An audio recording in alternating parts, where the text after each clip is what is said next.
ಆತ್ಮೀಯ ಜನಪದ ಸಿರಿ ವೀಕ್ಷಕರಿಗೆ ನಿಮ್ಮ ಜರಗನಹಳ್ಳಿ ಕಾಂತರಾಜು ಮಾಡುವ ನಮಸ್ಕಾರಗಳು. ಜಾನಪದ ಕ್ಷೇತ್ರದಲ್ಲಿ ಅತ್ಯಂತ ಪ್ರಮುಖವಾಗಿ ಗುರುತಿಸ್ಕೊಳ್ತಕ್ಕಂಥ ಕಲಾ ಪ್ರಕಾರಗಳಲ್ಲಿ ಒಂದಾಗಿರ್ತಕ್ಕಂಥ ಡೊಳ್ಳು ಕುಣಿತದ ಕಲೆಯಲ್ಲಿ ಇತ್ತೀಚಿನ ದಿನಗಳಲ್ಲಿ ಹಳೆ ಮೈಸೂರು ಭಾಗವಷ್ಟೇ ಅಲ್ಲ, ಕರಾವಳಿ ಅಥವಾ ಉತ್ತರ ಕರ್ನಾಟಕದಲ್ಲೂ ಕೂಡ ಹೆಚ್ಚಿನ ಪ್ರಾಮುಖ್ಯತೆಯನ್ನು ಪಡಿತಾ ಇರತಕ್ಕಂಥ ಡೊಳ್ಳಿನ ಒಬ್ಬ ಪ್ರಮುಖ ಕಲಾವಿದನ ನಿಮಗೆ ಪರಿಚಯ ಮಾಡ್ಕೊಡ್ತೀನಿ ಸ್ನೇಹಿತರೆ. ಅದರಲ್ಲೂ ಕರ್ನಾಟಕದಲ್ಲಿ ಇತ್ತೀಚಿನ ದಿನಗಳಲ್ಲಿ ಅತ್ಯಂತ ಹೆಚ್ಚು ಪ್ರಸಿದ್ಧಿಯನ್ನು ಪಡಿತಾ ಇರತಕ್ಕಂಥ ನಮ್ಮ ಹಳೆ ಮೈಸೂರು ಭಾಗದ ರಾಮನಗರ ಜಿಲ್ಲೆಯ ಅಂಕನಹಳ್ಳಿಯ ಪ್ರಮುಖ ಡೊಳ್ಳುಗಾರನ ನಿಮಗೆ ಪರಿಚಯ ಮಾಡ್ಕೊಡ್ತೀನಿ ಬನ್ನಿ.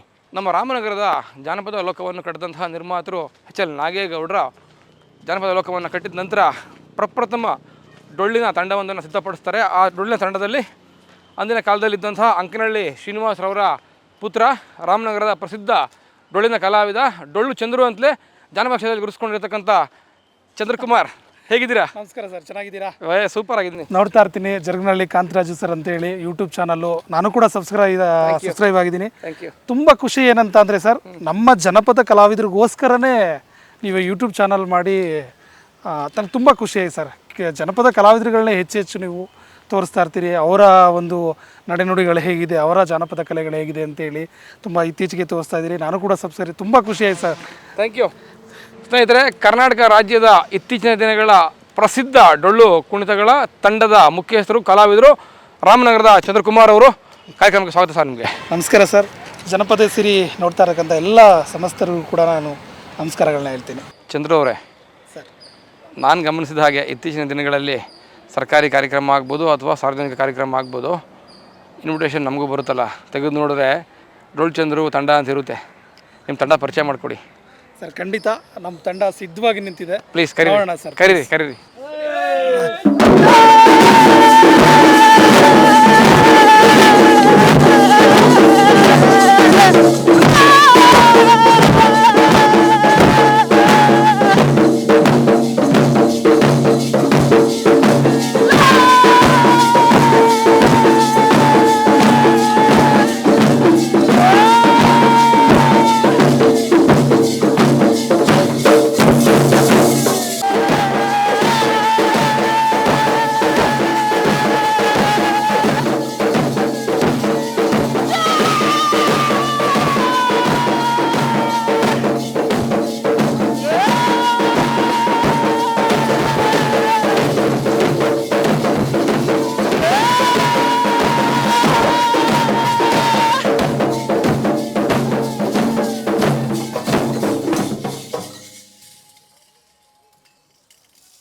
ಕನ್ನಡ ನಾಡಿನ ಪ್ರಸಿದ್ಧ ಡೊಳ್ಳು ಕಲಾವಿದರ ತಂಡ, ರಾಮನಗರ ಜಿಲ್ಲೆಯ ಡೊಳ್ಳು ಚಂದ್ರು ಅವರ ತಂಡಕ್ಕೆ, ಅವರ ಜಾನಪದ ಬದುಕಿಗೆ ನಿಮ್ಮೆಲ್ಲರಿಗೂ ಸ್ವಾಗತ ಸ್ನೇಹಿತರೆ.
ಬಂದಾನಪ್ಪೋ ನೋಡು ಡೊಳ್ಳು ಡಕ್ಕೆ ಆಡು ಕುಣಿದೈ ತಪ್ಪೋ ನಾಡು. ಚಂದ್ರ ಅವರೇ ಸರ್, ಏನಿದು ಮ್ಯಾಜಿಕ್ಕು? ಇದು ನನ್ನ ತಂಡ ಸರ್. ನೀವು ಹೇಳ್ತಾ ಇದ್ದೀರಿ ಸ್ಟಾರ್ಟಿಂಗ್ ಇಂಟ್ರೊಡ್ಯೂಸ್ ಮಾಡಬೇಕಾದ್ರೆ ಕರ್ನಾಟಕದ ಪ್ರಸಿದ್ಧ ಡೊಳ್ಳು ಕುಣಿತ ತಂಡ ಅಂತೇಳಿ. ಇದು ನನ್ನ ತಂಡ. ನಾನೇನಾದರೂ ಪ್ರಸಿದ್ಧಿ ಪಡೆದಿದ್ದೀನಿ ಅಂದರೆ ಪ್ರಚಾರದಿಂದ ಅಲ್ಲ, ಬಿಕಾಸ್ ಆಫ್ ನನ್ನ ಕಲೆ ಸರ್. ದೊಡ್ಡ ಜನಪದ ಸೇವೆ ನಿಮಗೆ. Thank you sir, thank you. ಕಾರ್ಯಕ್ರಮಕ್ಕೆ ಸ್ವಾಗತ. Thank you sir, thank you so much. Chandru ಅವರೇ, ಸರ್ ಜಾನಪದ ಕ್ಷೇತ್ರದಲ್ಲಿ ತಮ್ಮದೇ ಅಂತ ಗಟ್ಟಿಯಾದ ನೆಲೆಯನ್ನು ಕಂಡುಕೊಂಡಿದ್ದೀರಿ. ಹೌದು ಸರ್. ವಯಸ್ಸೆಷ್ಟು ನಿಮಗೆ? ಸರ್ ವಯಸ್ಸು 29 ಇವಾಗ. ಹೌದಾ? ಯಾರು ಚಂದ್ರು ಅವರು? ನಿಮ್ಮ ಹಿನ್ನೆಲೆ ಏನು? ಸರ್ ನೀವೇನು ಹೇಳ್ತಾ ಇದ್ದೀರಾ ಡೊಳ್ಚಂದ್ರು ಅಂತೇಳಿ, ಅದು ನಾನು ಯಾವಾಗ ಡೊಳ್ಳಲ್ಲಿ ಫೇಮಸ್ ಆಗಕ್ಕೆ ಹೊರಟೆ, ಎಲ್ಲರೂ ಡೊಳ್ಳು ಅಂತ ಹೇಳಕ್ ಕೊಟ್ಟರು, ಅವಾಗ ಮಾತ್ರ ಡೊಳ್ಚಂದ್ರು ಅಂತೇಳಿ. ನನ್ನ ಹೆಸರು ಮೂಲ ಬಂದು ಚಂದ್ರಕುಮಾರ್ AS ಅಂತ ಸರ್. ನಮ್ಮ ತಂದೆ ಶ್ರೀನಿವಾಸು ಇದೇ ಜನಪದ ಲೋಕದಲ್ಲಿ HL ನಾಗೇಗೌಡರು ಜನಪದ ಲೋಕವನ್ನು ಕನಸಿನ ಲೋಕವನ್ನು ಕಟ್ಟಿದ ಮೇಲೆ ಮೊದಲ ಬ್ಯಾಚ್ ಸರ್. ಇಲ್ಲಿ ಡೊಳ್ಳು ಕುಣಿತ ಕಲಿಬೇಕು ಅಂತೇಳಿ ಫಸ್ಟ್ ಬ್ಯಾಚನ್ನು ಸ್ಟಾರ್ಟ್ ಮಾಡಿದ್ರು. ಅವಾಗ ನನ್ನ ತಂದೆ ಆ ಬ್ಯಾಚಲ್ಲಿದ್ದರು ಸರ್. ನಮ್ಮ ತಂದೆ ಜೊತೆ ಒಂದು 10 ಜನ ಎಲ್ಲ ಸೇರ್ಕೊಂಡು ಒಂದು ಗುಂಪು ಸೇರಿಕೊಂಡು ಡೊಳ್ಳು ಕುಣಿತ ತರಬೇತಿನ ಪಡ್ಕೊಂಡ್ರು. ಅವಾಗ ನನ್ನ ತಂದೆ ಇಲ್ಲಿ 94ಅಲ್ಲಿ ಡೊಳ್ಳು ಕಲ್ತಿದ್ದು ಸರ್. ಏನವ್ರ ಹೆಸರು? ಶ್ರೀನಿವಾಸ್ ಅಂತ ಅಂಕನಹಳ್ಳಿ ಅವರು. 1994 ಹೌದು, 1994ರಲ್ಲಿ. ಅದಾದ್ಮೇಲೆ 1 ವರ್ಷ ಆದ್ಮೇಲೆ ನಾನು ಹುಟ್ಟಿದೆ ಸರ್. ಅದಾದ್ಮೇಲೆ 5ನೇ ಕ್ಲಾಸ್ ತನಕನೂ ನನಗೆ ಡೊಳ್ಳು ಅಂದ್ರೆ ಏನು ಗೊತ್ತಿಲ್ಲ. ನಮ್ಮಪ್ಪ ಹೋಗ್ತಿದ್ರು, ನನ್ನ ಜೊತೆಲಿ ಹೋಗ್ತಿದ್ದೆ, ನೋಡ್ತಿದ್ದೆ ಅಷ್ಟೇ. ನಮ್ಮಮ್ಮ ಜೊತೆಲಿ ಕರ್ಕೊಂಡು ಹೋಗ್ತಿದ್ರು, ನೋಡ್ತಿದ್ದೆ ಅಷ್ಟೇ. ಬಟ್ 5ನೇ ಕ್ಲಾಸಲ್ಲಿ ಡೊಳ್ಳು ಕಲಿಬೇಕು ಅಂತೇಳಿ ತುಂಬ ಹುಚ್ಚಿತ್ತು ಸರ್ ಅವಾಗ. ಬಟ್ ನಾನು ಕಲಿಲೇಬೇಕು ಅಂತೇಳಿ ಬಲವಂತ ಏನಿಲ್ಲ, ಒಂದು ಹುಚ್ಚು ನಾನು ಕಲಿಲೇಬೇಕು ಅಂತೇಳಿ. ಹಾಗಾದ್ಮೇಲೆ 6ನೇ ಕ್ಲಾಸಲ್ಲಿ ಪ್ರತಿಭಾ ಕಾರಂಜಿ, ನೀವು ಇವಾಗ ಏನು ನೋಡ್ತೀರಾ ಶಾಲಾ ಮಟ್ಟ, ಜಿಲ್ಲಾ ಮಟ್ಟದ ಮತ್ತೆ ರಾಜ್ಯ ಮಟ್ಟ ತನಕ ಹೋಗುತ್ತೆ ಪ್ರತಿಭಾ ಕಾರಂಜಿ ಅಂತೇಳಿ. ಅಲ್ಲಿ ವಾದ್ಯ ಸಂಗೀತ ಅಂತ ಹೇಳ್ಬಿಟ್ಟು ಒಂದು ಸ್ಪರ್ಧೆ, ಒಂದು ಇವೆಂಟು. ಆ ವಾದ್ಯ ಸಂಗೀತದಲ್ಲಿ ಟಮಟೆ ನುಡಿಸೋದು, ಡೊಳ್ಳು ನುಡಿಸೋದು, ತಬಲಾ ನುಡಿಸೋದು ಇದೆಲ್ಲ ಇರ್ತಿತ್ತು. ಅದರಲ್ಲಿ ನನ್ನ 6ನೇ ಕ್ಲಾಸಲ್ಲಿ ಡೊಳ್ಳು ನುಡಿಸಿದೆ ಸರ್, ವಾದ್ಯ ಸಂಗೀತ ಅಂತ. ಅಲ್ಲಿ ನನಗೂ ತುಂಬ ಖುಷಿ ಇತ್ತು. ಬಟ್ ಇನ್ನೊಂದು ದೊಡ್ಡ ಖುಷಿ ಏನಂತ ಅಂದರೆ ಅಲ್ಲಿ ಸ್ಪರ್ಧಾಳುಗಳೇ ಯಾರೂ ಇರಲಿಲ್ಲ. ಅವಾಗ ನಾನು ಒಬ್ಬನೇ ಅಲ್ವಾ, ಫಸ್ಟ್ ಪ್ರೈಸ್ ಕೊಟ್ಬಿಟ್ರು. ಅಲ್ಲಿಂದ ಇನ್ನೂ ಹುಚ್ಚು ಜಾಸ್ತಿ ಆಗೋಯ್ತು. ನಾನು ಡೊಳ್ಳು ಕಲಿಲೇಬೇಕು ಅಂತ ಏನಿಲ್ಲ ಸರ್.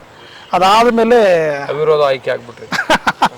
ಅದು ಒಂಥರ ಕರೆಕ್ಟ್ ಸರ್, ನೀವು ಹೇಳಿದ್ದು ಅವಿರೋಧ ಆಯ್ಕೆ. ಅದಾದಮೇಲೆ ನಾನು ಡೊಳ್ಳನ್ನ ತುಂಬ ಕಂಟಿನ್ಯೂಸ್ ಆಗಿ ನಿರಂತರವಾಗಿ ಸ್ಟಾರ್ಟ್ ಮಾಡ್ಕೊಂಡು ಬಂದಿದ್ದು 10ನೇ ಕ್ಲಾಸಿಂದ ಸರ್. SSLC ಮುಗೀತು. ಮನೇಲಿ ತುಂಬ ಬಡತನ ಇತ್ತು, ಕೆಲಸಕ್ಕೆ ಹೋಗ್ಬೇಕಾಗಿದ್ದ ಪರಿಸ್ಥಿತಿ ಬಂತು. ರಾಮನಗರದಲ್ಲಿ ಅವಾಗ ತಾನೇ ಡಿಪೋ ಓಪನ್ ಆಗಿತ್ತು ಸರ್. ನಮ್ಮ bus depot, KSRTC depot first Channapatna ಇತ್ತು. ರಾಮನಗರದಲ್ಲಿ ಬಸ್ ಡಿಪೋ ಇರಲಿಲ್ಲ, ಅವಾಗ ತಾನೇ ಓಪನ್ ಆಗಿತ್ತು. ಹೊಸದಾಗಿ ಅಲ್ಲಿ ಬಸ್ಸಲ್ಲಿ ಕಸ ಗುಡಿಸೋದು, ನಾನು ಮತ್ತೆ ಇನ್ನೊಬ್ಬ ನಮ್ಮೂರನೇ ಹುಡುಗ ಅವನ ಜೊತೆ ಸೇರಿಕೊಂಡು ಕಸ ಗುಡಿಸೋ ಕೆಲಸ ಮಾಡಿದ್ವಿ. 1-2 ತಿಂಗಳು ಮಾಡಿದ್ವಿ ಸರ್. ಅದಾದಮೇಲೆ PUC ಅಡ್ಮಿಷನ್ ಆದೆ. ಅದಾದಮೇಲೆ ರಜೆಗಳಲ್ಲಿ ನಾವು ಅಪ್ಪನ ಜೊತೆ ಹೋಗ್ತಿದ್ದೆ. ಕೂಟ್ಕಲ್ ಅಂತ ಹೇಳ್ಬಿಟ್ಟು ಅಂಕನಹಳ್ಳಿ ಪಕ್ಕ ಒಂದು ಹೋಬಳಿ, ಅಲ್ಲೇ ಇಡೀ ರಾಮನಗರದಲ್ಲಿ ಅತಿ ಹೆಚ್ಚು ಡೊಳ್ಳು ಟೀಮ್ ಇದ್ದಿದ್ದು ಪ್ಲೇಸ್ ಅದು ಕೂಟ್ಕಲ್ ಸರ್. ನಮ್ಮೂರಿಂದ ಒಂದು 4-5 ಕಿಲೋಮೀಟರ್ ಇತ್ತು. ಅಲ್ಲಿ ಜಗದೀಶ್ ಅಂತ ಹೇಳ್ಬಿಟ್ಟು ಹೊಯ್ಸಳ ಕಲಾ ತಂಡ ಅಂತ ಇತ್ತು. ನಾವು ಒಪ್ಪನು ಕೂಡ ಜನಪದ ಲೋಕ ಟೀಮ್ ಬಿಟ್ಟಾದ್ಮೇಲೆ ಆ ಟೀಮಲ್ಲಿ ಕೆಲಸ ಮಾಡ್ತಿದ್ರು. ನಾನು ಕೂಡ ಆ ಟೀಮ್ ಹೋಗಿ ಜಾಯ್ನ್ ಆದೆ ಸರ್. ಅದಾದಮೇಲೆ ನಂದು PUC ಎಲ್ಲ ಮುಗೀತು. ಡಿಗ್ರಿಗೆ ಜಾಯ್ನ್ ಆದೆ 2012ರಲ್ಲಿ. BCom ತೊಗೊಂಡೆ. ಆವಾಗ NSS ಸೇರಿಕೊಂಡೆ. ಅಲ್ಲಿ ನಾವೆಲ್ಲ ಒಂದು ಹುಡುಗರು ಗುಂಪು ಸೇರಿಕೊಂಡು ಅಲ್ಲಿಂದ ಟೀಮ್ ಶುರು ಮಾಡಿದ್ವಿ ಸರ್. ನನ್ನ ನಿರಂತರತೆ SSLCಯಿಂದ ಶುರು ಆಯಿತು. ಬಟ್ ನಾನು ಟೀಮ್ ಕಟ್ಟಿದ್ದು 2012ರಲ್ಲಿ ಸರ್. ಇಲ್ಲಿಗೆ 12 ವರ್ಷ ಆಯಿತು. ಹಾಂ. ಏನು ಓದಿದ್ರೆ ಚಂದ್ರು ಅವರು? ಸರ್ BCom ಮುಗಿದಿದೆ. ಇದೇ ರಾಮನಗರ ಫಸ್ಟ್ ಏಡ್ ಕಾಲೇಜಲ್ಲಿ BCom ಆಯಿತು. ಅದಾದಮೇಲೆ ಬೆಂಗಳೂರು ಯೂನಿವರ್ಸಿಟಿನಲ್ಲಿ BP.Ed ಮುಗೀತು. ಅದಾದಮೇಲೆ ಮತ್ತೆ MP.Ed ಕೂಡ ಅಲ್ಲೇ ಮುಗಿಸ್ತೆ ಸರ್. ಶಿಕ್ಷಕರು ನೀವು ಈಗ? ಹೌದು ಸರ್. ಬಟ್ ನನಗೆ ಅದಕ್ಕಿಂತನೂ ಕೂಡ ಇದರಲ್ಲಿ ಆಸಕ್ತಿ ಜಾಸ್ತಿ. ಕಲಾ ಶಿಕ್ಷಕರಿಗೆ? ಹೌದು ಸರ್, ಒಂಥರ ಕಲಾ ಶಿಕ್ಷಕರು. ಬಟ್ ನನಗೆ ಕೆಲಸ ಮಾಡಬೇಕು ಅಂತ ಆಸೆ ಇತ್ತು ಸರ್. ಕೆಲಸ ಮಾಡಬೇಕು ಅಂತಲೇ ನಾನು BP.Ed ಸೇರಿಕೊಂಡೆ.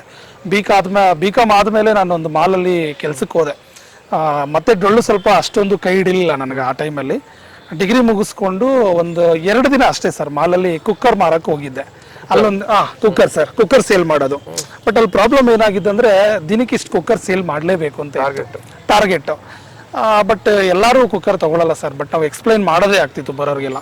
ಕೆಲವ್ರು ಏನಂತ ಅಂದರೆ ಕೇಳ್ತಾರೆ ನಾವೇನು ಹೇಳ್ತೀವಿ ಅಂತೇಳಿ, ಕೆಲವರು ಕೇಳಲ್ಲ. ಬಟ್ ಅದೊಂಥರ ನನಗೆ ಅದು ಇಷ್ಟ ಆಗಲಿಲ್ಲ ಕೆಲಸ. ಅದಾದಮೇಲೆ ಬಿಟ್ಟು ಬಂದೆ.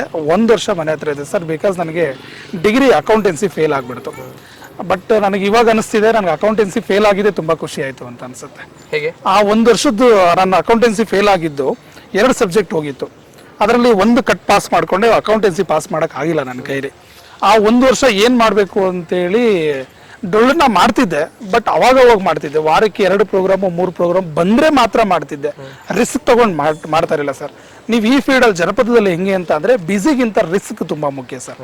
ರಿಸ್ಕ್ ತೊಗೊಳೋದು ತುಂಬ ಮುಖ್ಯ. ರಾತ್ರಿ 12 ಗಂಟೆ ಕಾಲ್ ಬರುತ್ತೆ, 1 ಗಂಟೆ ಕಾಲ್ ಬರುತ್ತೆ.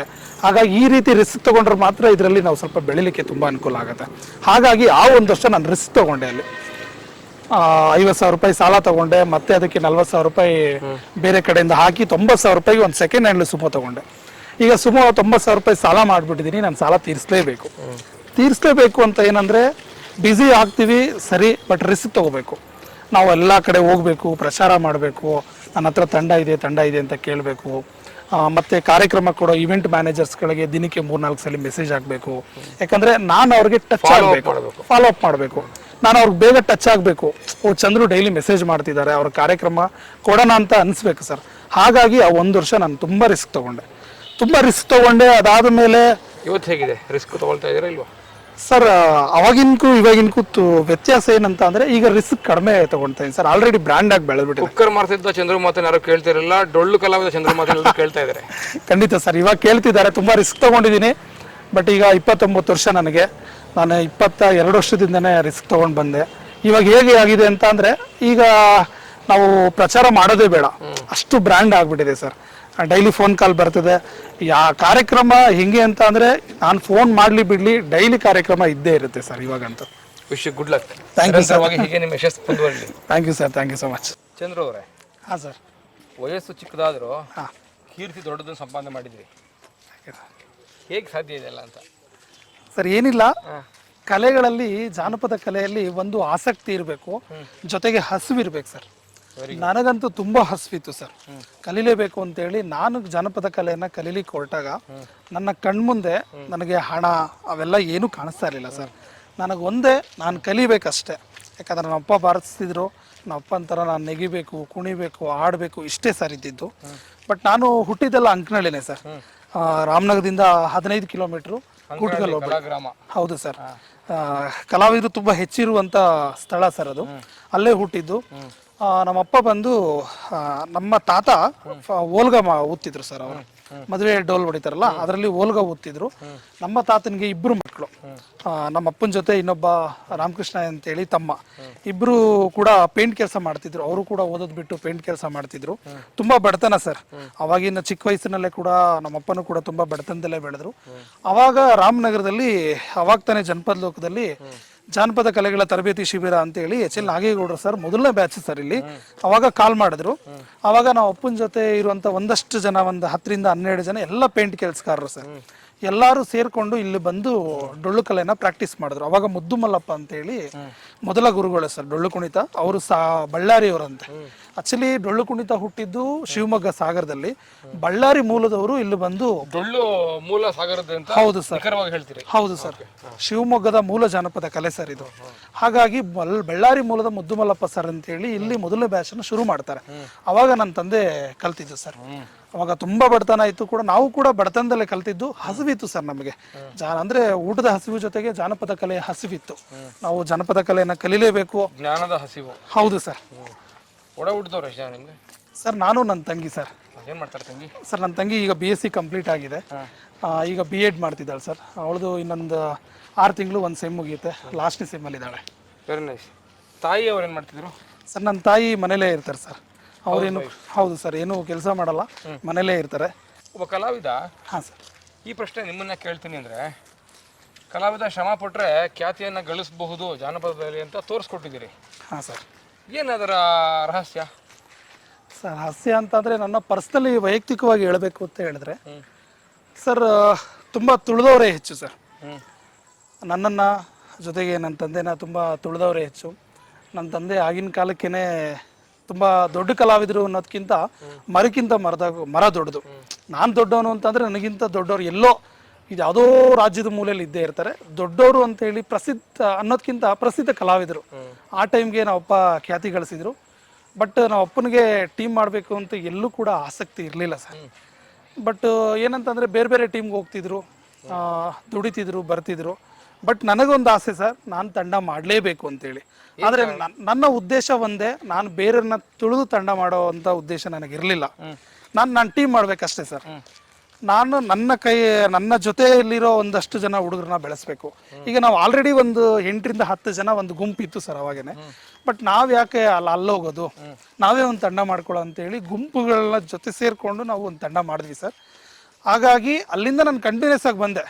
ನಾನು ತಂಡ ಮಾಡಿದ ತಕ್ಷಣ ನನಗೆ ಅತಿ ಹೆಚ್ಚು ಕಾರ್ಯಕ್ರಮ ಏನು ಸಿಗ್ತಾ ಇರಲಿಲ್ಲ ಸರ್. ಅವಾಗ ತಿಂಗಳಿಗೆ 2-3 ಅಷ್ಟೇ ನಾನು ಕಾರ್ಯಕ್ರಮ ಮಾಡ್ತಾ ಇದ್ದು. ಬಟ್ ನಾನು ಡಿಗ್ರಿ ಮುಗಿದಾದ್ಮೇಲೆ ಅತಿ ಹೆಚ್ಚು ಕಾರ್ಯಕ್ರಮ ಸಿಗಲಿಕ್ಕೆ ಶುರು ಆಯಿತು ಸರ್. ವಯಸ್ಸಿಗೆ ಮೀರಿದ ಕಲಾಸಕ್ತಿ ಮತ್ತು ಏನಾದರೂ ಸಾಧನೆ ಮಾಡೇಬೇಕು ಅನ್ನೋತಕ್ಕಂಥ ಒಂದು ಛಲ ಯಾಕೆ ಚಂದ್ರ ಅವ್ರಿಗೆ? ಸರ್ ಎಲ್ಲದಕ್ಕೂ ಕಾರಣ ನಮ್ಮ ಗುರುಗಳು ಸರ್. ನನಗೆ ಯಾರ್ಯಾರು ದಾರಿ ತೋರಿಸ್ಕೊಟ್ರೋ ಎಲ್ರಿಗೂ ಕೂಡ ನಾನು ಈ ಒಂದು ಸಂದರ್ಭದಲ್ಲಿ ನಾನು ಥ್ಯಾಂಕ್ಸ್ ಹೇಳಲೇಬೇಕು. ಪ್ರತಿಯೊಂದು ಬಾರಿನೂ ಕೂಡ ಅವರು ನಾನು ಏನೇ ತಪ್ಪು ಮಾಡಿದಾಗೂ ಕೂಡ ತಿದ್ದಿ ಮುಂದೆ ಕಳಿಸ್ತಾನೆ ಇದ್ದರು. ಇನ್ನೊಂದು ಏನಂತ ಅಂದರೆ, ನಾನು ಯಾಕೆ ಇದರಲ್ಲೇ ಮುಂದುವರಿಬೇಕು, ನಾನು ಇದನ್ನೇ ಇಟ್ಕೋಬೇಕು ಅಂತೇಳಿ ನಾನು ಡಿಸೈಡ್ ಮಾಡಿದೆ ಅಂತ ಅಂದರೆ, ಬೇರೆ ಜಾಬ್ಗೆ ಕಂಪೇರ್ ಮಾಡಿದ್ರೆ ಮತ್ತು ಬೇರೆ ಜಾಬ್ಗೆ ಹೋಲಿಸ್ಕೊಂಡ್ರೆ ನನಗಿದು ತುಂಬ ಇಷ್ಟ ಆಯಿತು ಸರ್. ನೀವು ಫಾರ್ ಎಕ್ಸಾಂಪಲ್ ನಾನು ಡಿಗ್ರಿ ಮುಗಿಸ್ಕೊಂಡು ನಾನು BCom ಮುಗಿದಿದೆ. BCom ಮುಗಿಸಿ ನಾನು ಕುಕ್ಕರ್ ಫ್ಯಾಕ್ಟ್ರಿ ಮಾಲ್ ಒಳಗಡೆ ಕುಕ್ಕರ್ ಮಾರೋ ಕೆಲಸಕ್ಕೆ ಹೋದೆ ಸರ್. ಅಕಸ್ಮಾತ್ ನಾನು ಅದರಲ್ಲೇ ಮುಂದುವರೆದಿದ್ರೆ ನಾನು ಇವಾಗ ಒಳ್ಳೆ ಸೇಲ್ಸ್ಮನ್ ಆಗ್ತಿದ್ದೆ, ಅದಕ್ಕೂ ಮೀರಿ ಒಬ್ಬ ಮ್ಯಾನೇಜರ್ ಆಗ್ತಿದ್ದೆ. ಏನೇ ಆದರೂ ಕೂಡ ಆ ಒಂದು ಪರದಿ ಒಳಗಡೆ ನಾನು ಇರ್ತಿದ್ದೆ ಸರ್, ಹೊರಗಡೆ ಬರ್ತಿರಲ್ಲ. ಬಟ್ ನಾನು ಆರ್ಟಿಸ್ಟ್ ಫೀಲ್ಡಿಗೆ ಬಂದಮೇಲೆ ನಾನು ಬೇರೆ ಜಾಬಲ್ಲಿ ಕೆಲಸ ಮಾಡಿದ್ರೆ ಸಿಂಗಾಪುರ್ ನೋಡ್ತಿದ್ನೋ ಇಲ್ವೋ ಗೊತ್ತಿಲ್ಲ, ರಾಜ್ಯಗಳ ದೇಶದ ಮೂಲೆಗಳ ಸುತ್ತಿದ್ನೋ ಇಲ್ವೋ ಗೊತ್ತಿಲ್ಲ. ಹಾಗಾಗಿ ನನಗೆ ತುಂಬ ಇಷ್ಟ ಆಯ್ತು ಸರ್. ರಾಜ್ಯದ ಮೂಲೆಗಳನ್ನ ನಾನು ಸುತ್ಕೊಂಡು ಬಂದೆ. ಹಾಗಾಗಿ ನಾನೇನಾದರೂ ಒಂದೇ ಪರದೆನಲ್ಲಿ ಕೆಲಸ ಮಾಡಿದಿದ್ರೆ ಇದೆಲ್ಲ ಸಾಧ್ಯ ಆಗ್ತಾ ಇರಲಿಲ್ಲ ಸರ್. ಡೊಳ್ಳು ತಂದೆಯವರಿದ್ರು ಅನ್ನೋ ಕಾರಣಕ್ಕೆ ಡೊಳ್ಳ ಅಥವಾ ನಿಮ್ಗೆ ವೈಯಕ್ತಿಕವಾಗಿ ಇಷ್ಟವಾಗಿ ಡೊಳ್ಳ? ಸರ್ ಎರಡೂ ಹೌದು. ನನ್ನ ವೈಯಕ್ತಿಕವಾಗಿ ಹೌದು, ನನ್ನ ತಂದೆ ಡೊಳ್ಳು ಹೊಡಿತಾ ಇದ್ರು ಅನ್ನೋದು ಹೌದು. ಯಾಕೆಂತಂದ್ರೆ ನನ್ನ ಫ್ಯಾಮಿಲಿ ಮೆಂಬರ್ಸ್ ಸರ್. ಯಾಕಂತ ಅಂದ್ರೆ ನನ್ನ ತಂದೆಗೆ 2 ಮಕ್ಕಳು, ನಾನು ಮತ್ತೆ ನನ್ನ ತಂಗಿ. ಆದ್ರೆ ನನ್ನ ತಂಗಿ ನನ್ನ ಅಪ್ಪನ ಹುಟ್ಟೋರು ಸ್ವಲ್ಪ ಜಾಸ್ತಿ ಜನ ಇದ್ರು ಸರ್. ಎಲ್ಲರೂ ಹೇಳ್ತಾ ಇದ್ದು ಒಂದೇ, ನಿಮ್ಮಪ್ಪ ಬೇರೆ ಟೀಮ್ಗೆ ಹೋಗಿ ಕೆಲಸ ಮಾಡ್ತಾನೆ, ನಿಮ್ಮಪ್ಪ ಬೇರೆ ಟೀಮ್ಗೆ ಹೋಗಿ ಡೊಳ್ಳು ಹೊಡಿತಾನೆ ಅನ್ನೋದು ಯಾವಾಗಲೂ ನನ್ನ ಕಿವಿಗೆ ಬೆಳಿತಿತ್ತು ಸರ್. ಅಂದ್ರೆ ಆ ತಂಡದ ವಿಭಾಗೀಕರಣ ಅವಾಗಿತ್ತು ಸರ್, ಅವಾಗ ತುಂಬಾನೇ ಇತ್ತು. ಅವಾಗ ಬೇರೆ ಮಾಡಿ ಮಾತಾಡುವಂತ ಸಂಸ್ಕೃತಿ 100% ಇತ್ತು ಸರ್. ನಮ್ಮವರು ಅವರು ಬೇರೆಯವರು ಅನ್ನೋ ತರ. ಹೌದು ಸರ್, ಇತ್ತು. ಬಟ್ ಅದನ್ನ ಹೇಳ್ತಾ ಹೋದ್ರೆ ಅದು ತುಂಬಾ ಉದ್ದ ಹೋಗ್ತದೆ ಸರ್. ನಾವು ಯಾವತ್ತೇ ಆಗಲಿ ಏನಾದರೂ ಅದನ್ನ ಹೇಳ್ತಾ ಹೋಗೋದಕ್ಕಿಂತ ಮಾಡಿ ತೋರಿಸೋದು ಬೆಟರ್ ಸರ್. Very good. ಅದನ್ನ ನಾನು ಇವತ್ತು ಮಾಡಿ ತೋರಿಸಿದ್ದೀನಿ ಸರ್. ಅದಕ್ಕೋಸ್ಕರನೇ ಅವತ್ತು ನಾನೇನು ನಿರ್ಧಾರ ತಗೊಂಡಿದ್ದೆ ಆ ನಿರ್ಧಾರ ಇವತ್ತು ಸಕ್ಸಸ್ ಆಗಿದೆ ಸರ್. ಕನ್ನಡದ ಹೆಸರಾಂತ ಅಥವಾ ನಂಬರ್ 1 ಕಲಾ ತಂಡ ಅಂತ ಹೆಸರು ಪಡ್ಕೊಂಡಿದ್ದೀರಲ್ಲ? ಹಾಂ ಸರ್. ಏನೇನು ಶ್ರಮ ಪಟ್ಟಿದ್ದೀರಿ ಸರ್? ನಂಬರ್ 1 ಕಲಾ ತಂಡ ಅನ್ನೋದಕ್ಕಿಂತ ಪ್ರಸಿದ್ಧ ಜನಪದ ಕಲಾ ತಂಡ ಅನ್ನೋದು ತುಂಬಾ ಬೆಟರ್ ಸರ್. ಯಾಕೆಂದ್ರೆ ಪ್ರಸಿದ್ಧ ಜನಪದ ಕಲಾ ತಂಡ ಸರ್, ನಾನು ತಂಡ ಏನು ಮಾಡಿದ್ದೀನಿ ಸರ್, ಬೇರೆ ಯಾವುದೇ ತಂಡದಲ್ಲಿರೋ ಸದಸ್ಯರುಗಳನ್ನ ನಾನು ಸ್ಟಾರ್ಟಿಂಗ್ ಟೀಮ್ ಮಾಡಿದಾಗ ನಾವೆಲ್ಲ ಒಟ್ಟಿಗೆ ಮಾಡಿ ಟೀಮ್ ಮಾಡಿದೆ ಸರ್. ಬಟ್ ಇವತ್ತೇನಾದರೂ ನಾನು ಪ್ರಸಿದ್ಧಿ ಪಡೆದಿದ್ದೀನಿ ಅಂತ ಅಂದರೆ 0% ಸರ್. ಪ್ರತಿ ಶಾಲಾ ಕಾಲೇಜುಗಳಿಗೆ ಹೋಗುವುದು, ಉಚಿತವಾಗಿ ತರಬೇತಿ ಕೂಡ ಸರ್. ಸ್ಟಾರ್ಟಿಂಗ್ ನಾನು ಫಸ್ಟ್ ಮಾಡಿದಾಗ ಉಚಿತವಾಗಿ ತರಬೇತಿ ಕೊಟ್ಟಿದ್ದೀನಿ ಸರ್. ₹1 ಅಮೌಂಟ್ ಇಸ್ಕೊಂಡಿಲ್ಲ. ಇತ್ತೀಚೆಗೆ ನಾನು ಶಾಲಾ ಕಾಲೇಜುಗಳಿಗೆ ಏನಾದರೂ ತರಬೇತಿ ಕೊಡಕ್ಕೆ ಹೋದ್ರೆ ನಾನು ಇವಾಗ ಚಾರ್ಜಸ್ ಮಾಡ್ತೀನಿ. ಬಟ್ 2010, 11, 12ನೇ ಇಸ್ವಿನಲ್ಲಿ ಎಷ್ಟೋ ಕಾಲೇಜುಗಳಿಗೆ ನಾನು ಫ್ರೀಯಾಗಿ ಹೇಳ್ಕೊಟ್ಟಿದ್ದೀನಿ. ಅಂದ್ರೆ ಅದು ನಿಮ್ಗೆ ಉಚಿತವಾಗಿ ಹೇಳ್ಕೊಟ್ಟಿರೋದಲ್ಲ, ನೀವು ನಿಮ್ಮ ಕಲೆಗೆ ಬಂಡವಾಳ ಹಾಕೊಂಡಿರೋದು. ಹೌದು ಸರ್, ನಿಜ ಸರ್. ಹೌದು, ಉಚಿತ ಅನ್ನೋದಕ್ಕಿಂತ ಬಂಡವಾಳನೂ ಹಾಕೊಂಡಿದೀವಿ ಸರ್ ನಾವು.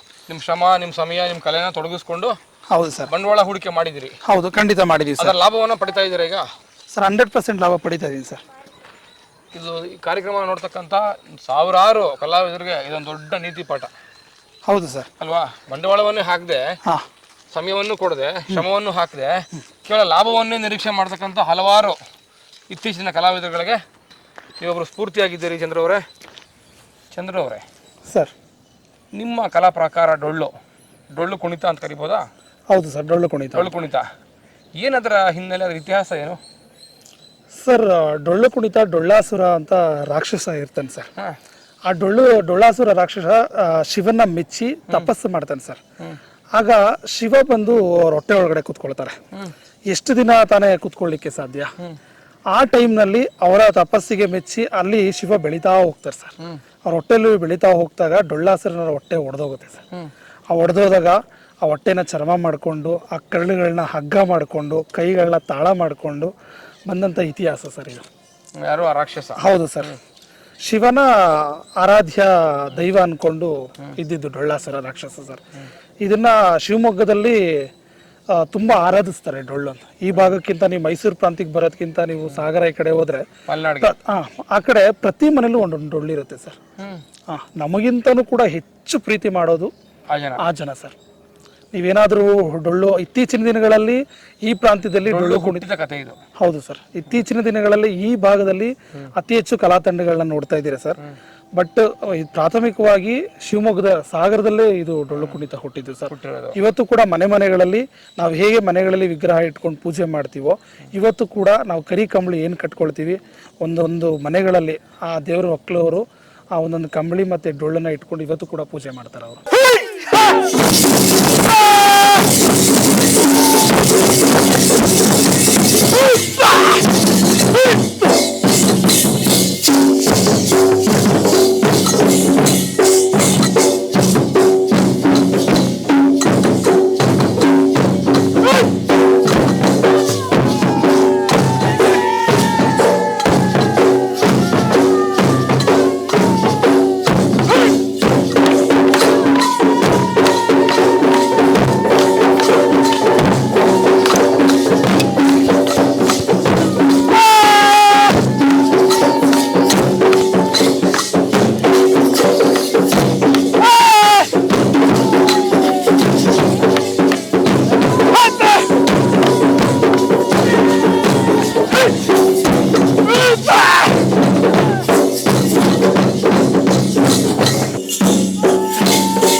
ಮಾತನಾಡಣ್ಣಯ್ಯ ಮಾತನಾಡು, ಏ ಮುತ್ತು ಏ ಗಿಳಿಯೇ ಮಾತ